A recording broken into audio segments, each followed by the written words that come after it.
بسم الله والصلاة والسلام على رسول الله. وازيكم يا شباب، ورجعت لكم بفيديو جديد.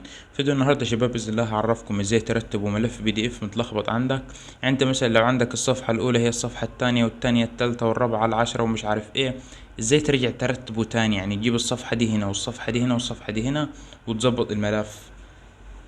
طبعا الطريقة سهلة جدا، بس اتمنى منكم قبل ما ابدأ في الشرح تصلوا على النبي عليه افضل الصلاة والسلام، وتدوسوا لايك للفيديو لو عجبكم، تشتركوا في القناة وتفعلوا زر الجرس. ومن غير مقدمات كتير يلا نبدأ في الشرح. طبعا يا جماعة الطريقة سهلة، كل ما عليك هتروح على متصفح جوجل كروم او اي متصفح وتكتب I love PDF. I love PDF وهتروح على اول موقع.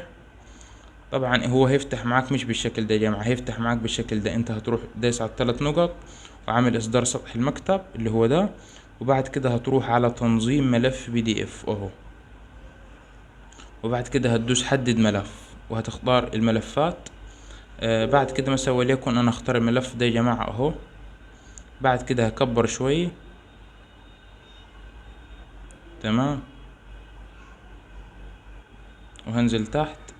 انا مثلا يا جماعة الصفحة رقم 2 دي عاوزها في الصفحة رقم 3، هسحبها زي كده واروح جررها كده، انا غيرت مكاني. طب الصفحة رقم 3 عاوزها مكان الصفحة رقم 1، كده جبت مكانها اهو زي ما انتوا شايفين. تقدر تبدل زي ما انت عاوز. لو فضلت دايس عليها دوسة مطولة زي كده تقدر مثلا تعمل لها زي كده اهو.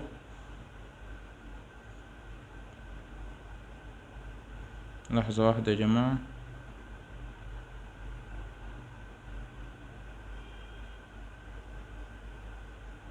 والحذف مش شغال بس مش مشكلة. بس انت طبعا مهمتك هي الترتيب، فلو عاوز الترتيب اهو الترتيب ده متاح. تقدر ترتب زي ما انت عاوز اهو، مثلا زي كده. بس وبكده يكون شرح النهاردة انتهى. اتمنى يا رب يكون افادكم، واشوفكم في فيديو جديد، والسلام عليكم ورحمة الله وبركاته.